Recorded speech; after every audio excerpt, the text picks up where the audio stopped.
Hello friends, कैसे हैं आप सब। आप सभी डिवाइनली ब्लेस्ड हैं। चलिए हम अपनी एनर्जी कनेक्ट करते हैं। हरि ओम तत्सत, हरि ओम तत्सत, हरि ओम तत्सत।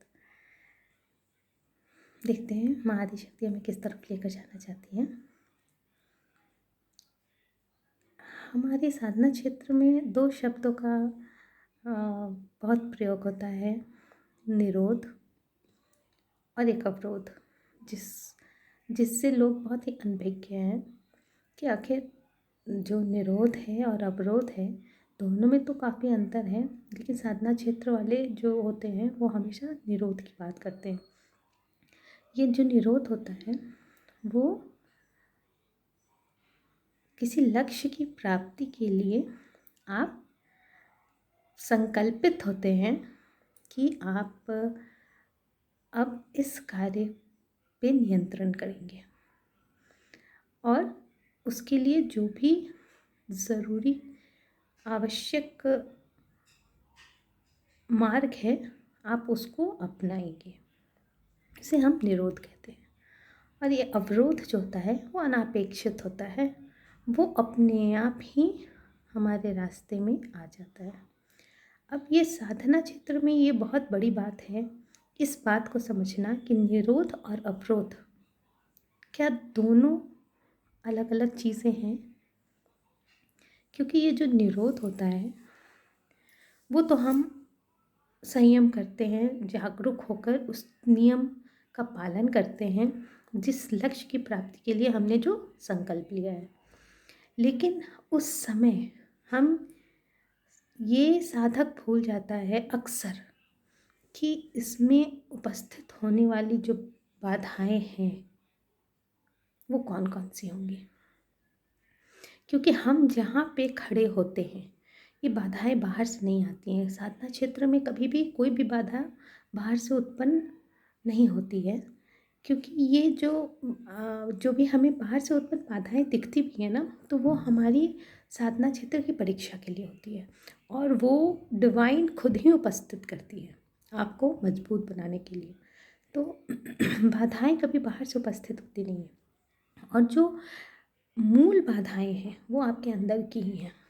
तो जब हम जहाँ पे हम खड़े हैं, मतलब हमने साधना शुरू की और हमें अपने अपने आप को ही हम नहीं जाने कि हमारे भाव, हमारे विचार, हमारा संकल्प, हमारी प्रवृत्ति, हमारे जो भी गुण दोष हैं, या फिर हम कहिए कि हमारे जो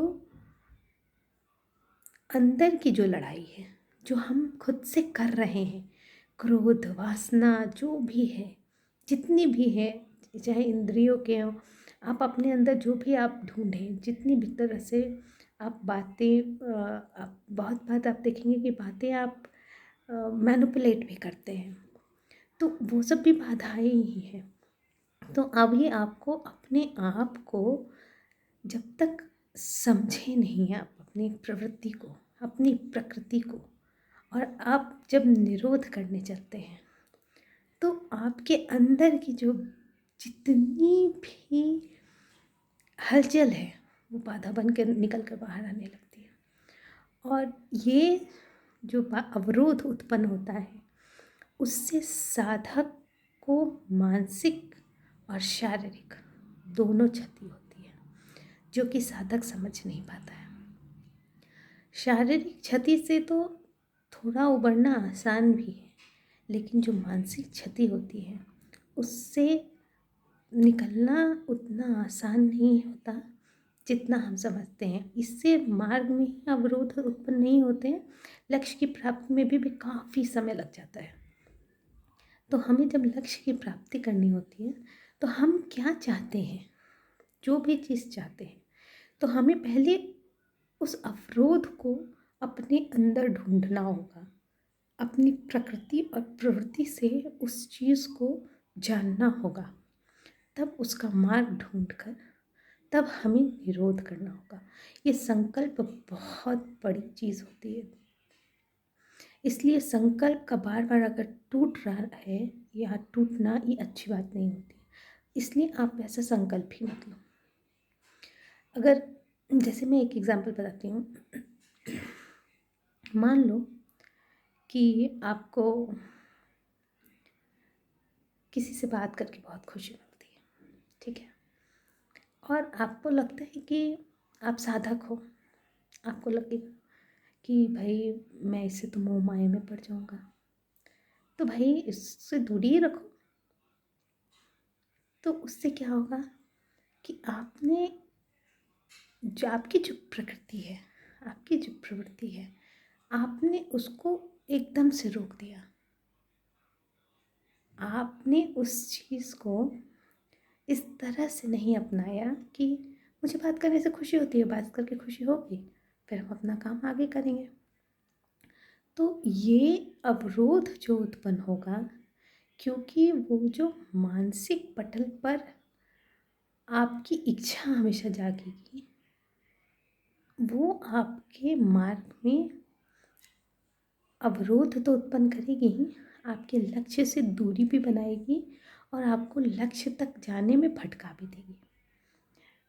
तो इसलिए अगर आपकी प्रकृति और प्रवृत्ति किसी भी चीज़ को लेकर अगर इस तरह से बनती है, तो आपको पहले ये विचार करना है कि हम यदि किसी चीज़ को पकड़ते हैं तो हम उसे कितना पकड़ें,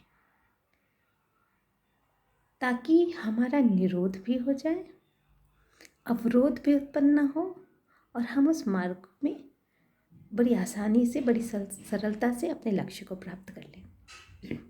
जैसे मान लो आप साधक हो, आप बहुत कठिन तपस्या करने में आपकी प्रवृत्ति है। आप तपस्या करने में, आप जैसे आप देखते हैं कि गर्मी के दिनों में लोग चारों तरफ से अग्नि उत्पन्न करके तपस्या करते हैं, तो बहुत ज़्यादा कैसे होते हैं उसमें कि वो करते तो हैं, वो चीज़ वो करते हैं। इसी तरह से बहुत सारी साधनाएं हैं, सिर्फ ऐसी ही नहीं, बहुत सारी ऐसी साधनाएं हैं जिसमें शरीर और मन दोनों को मिला दिया जाता है। लेकिन इसमें बहुत सारी कठिनाइयाँ इसलिए भी उत्पन्न होती हैं और लक्ष्य दूर इसलिए भी हो जाता है क्योंकि वो तपस्या और साधना जब हम करते हैं तो हम लोग ये नहीं सोचते हैं कि हमारे जो भी बाधाएं उत्पन्न हो रही हैं उससे, उसका हमारे मानसिक पटल पे उसका क्या असर हो रहा है। क्योंकि हम उस समय ये नहीं सोचते हैं कि हम साधना कर रहे हैं। मतलब हमारे अंदर ये होता है, हमारी प्रवृत्ति ऐसी हो जाती है कि मैं कर रहा हूँ, मैं इतनी कठिन तपस्या कर रहा हूँ, मैं अपने लक्ष्य की प्राप्ति कर लूँगा। और ये जो अहंकार का भाव मानस पटल पे बैठता है, ये हमारे लक्ष्य से हमें दूर कर देता है।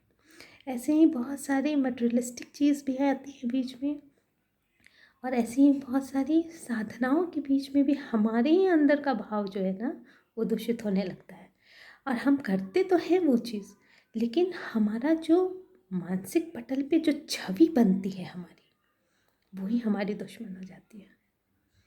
तो सबसे बड़ा जो अवरोध है वो हमारी अंदर की प्रकृति और प्रवृत्ति ही उस चीज़ को आगे कर देती है, और जो हमारा निरोध, हमारा जो संकल्प होता है वो कमज़ोर भी होता है, और हमारे लक्ष्य की प्राप्ति भले ही हो जाए लेकिन उसमें दूरी बहुत ज़्यादा होती है, बहुत ज़्यादा हमारा जो लक्ष्य के मार्ग में जो बाधाएं आती हैं वो भी ज़्यादा होती हैं, और मतलब सुगमता से आप जिस चीज़ को प्राप्त कर सकते हैं उस चीज़ में आप खुद ही, आपकी प्रकृति और आपकी प्रवृत्ति दोष उत्पन्न करती है।